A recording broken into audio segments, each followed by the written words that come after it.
Assalamualaikum warahmatullahi wabarakatuh. Salam dan bahagia Bapak Ibu Guru Penggerak. Perkenalkan, saya Marlina SPDSD, calon guru penggerak angkatan 9 dari UPTSD Negeri 4 Sereang, Kabupaten Sidenreng, Rapang. Di video kali ini, saya akan memaparkan koneksi antar materi modul 2.1 tentang pembelajaran berdiferensiasi.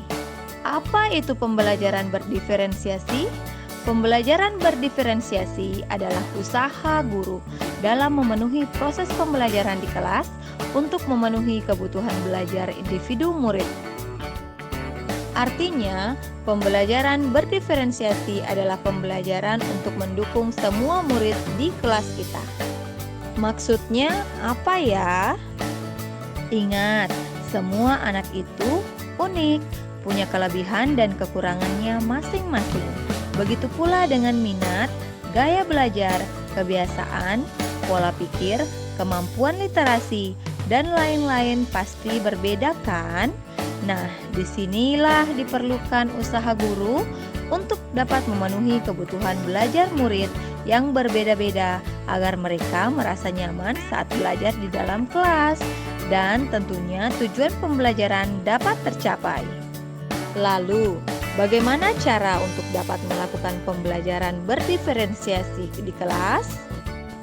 Agar dapat melakukan pembelajaran berdiferensiasi, guru harus memahami tujuan pembelajaran, mengetahui dan merespon kebutuhan belajar murid, menciptakan lingkungan belajar yang mengundang murid untuk belajar, melakukan manajemen kelas yang efektif, dan melakukan penelitian berkelanjutan. Berkaitan dengan kebutuhan belajar murid, guru harus memahami 3 aspek berikut. Yang pertama, kesiapan belajar atau readiness, mengharuskan guru untuk menilai pengetahuan awal dan menentukan apa yang telah murid ketahui dan di mana murid berada. Selanjutnya, minat murid. Minat setiap murid pasti berbeda-beda.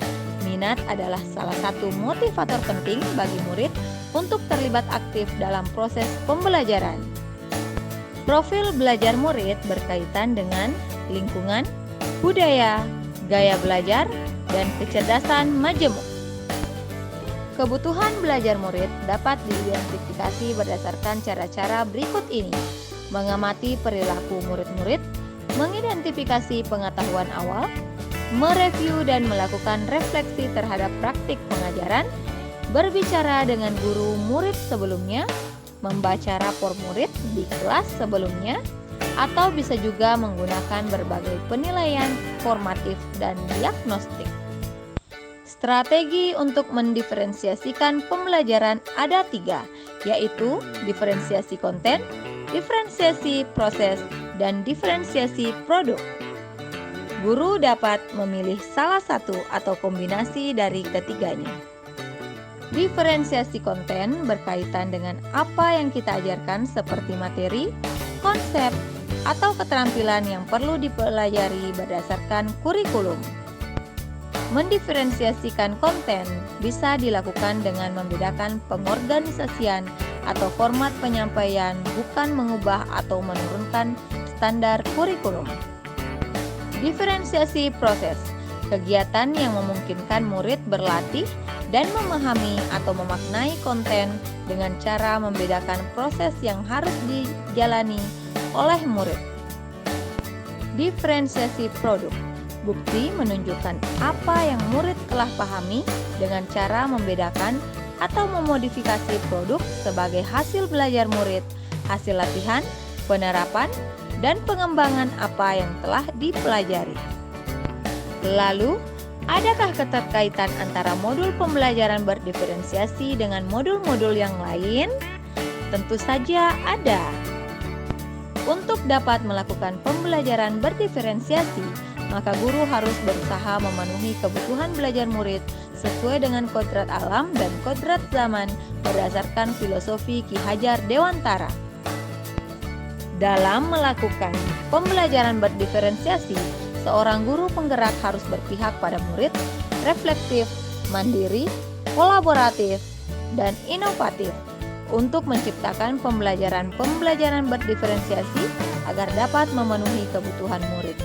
Dengan demikian, seorang guru penggerak dapat mewujudkan kepemimpinan murid dengan menuntun murid merdeka belajar. Hal ini sesuai dengan nilai dan peran guru penggerak.